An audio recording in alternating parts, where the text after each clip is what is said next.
யார் வந்து வெளியே அனுப்புவா சொல்லுங்க? எங்கள் ஊர்ல இருந்து இந்த மாதிரி ஒரு இடத்துக்குலாம் எங்கள் அப்பா கொடுத்த சுதந்திரம் தான் இவ்வளோ தூரத்துக்கு வர வச்சிருக்கு, இவ்வளோ இடத்த பார்க்க வச்சிருக்கு, இவ்வளோ மனிதர்களை மீட் பண்ண வச்சிருக்குன்னு சொல்லிட்டு எனக்கு பைக்கில் போகும்போதெல்லாம் ஃபுல்லாக அழுது அப்படியே மழை தண்ணியா கண்ணீர் தண்ணியானே தெரில எனக்குலாம். ஓவராக இது எப்படி சொல்கிறது, ஓவர் சென்டிமெண்ட்டாக தெரியும். பட் ப்ராக்டிக்கலே அதுதான். அவர் இருக்கிற வரையுமே அவர் என்கிட்ட ஒரு வார்த்தை சொல்லுவார், நான் இருக்கிற நான் தான் உன்னை பார்த்துக்குவேன்வார். அதே மாதிரி தான் கடைசியாக இருந்துட்டு போனாருங்க. என்னன்னா நான் கொடுத்த வாக்கை காப்பாற்ற முடியல. நல்லா சம்பாரிச்சு நான் உன்னை நல்லா பார்த்துக்குவேன்னு சொன்னதை பண்ண முடியல.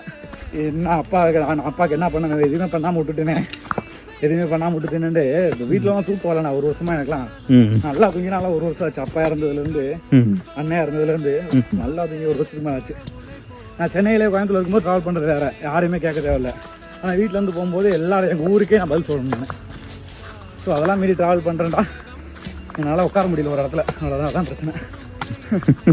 எங்கள் ஊருக்காரங்களுக்கே தெரியும், எங்கள் அப்பாவெல்லாம் திட்டுவாங்க, என்ன புள்ள வளர்த்துருக்க அப்படின்னு. எங்கள் அண்ணன் பண்ண தப்புக்கு எங்கள் அப்பாவும் திட்டுவாங்க.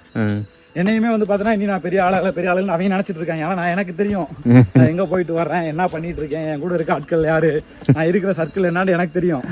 என்ன இன்னி காசாக மாறல, அது அவ்வளோதான். எனக்கு காசாக மாறணும்னு அவசியமும் இல்லை, எனக்கு அதுவே போதும். நான் அந்த சர்க்கிள்குள்ளே ரொம்ப கம்ஃபர்டபுளாக இருக்கேன் நான்.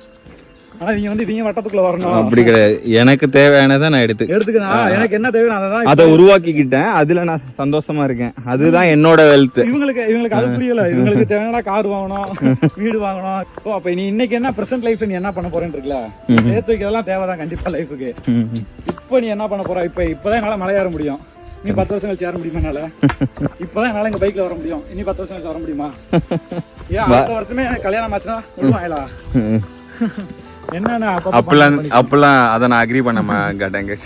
அக்ரி பண்ண மாட்டேங்க, ஏன்னா என் பொண்டாட்டி விட்டுருக்கா. அப்பாவோட இப்ப யாரும் சொல்றதுக்கு ஒரு வாய்ப்பு கிடைச்சிருக்கு. Daddy love you.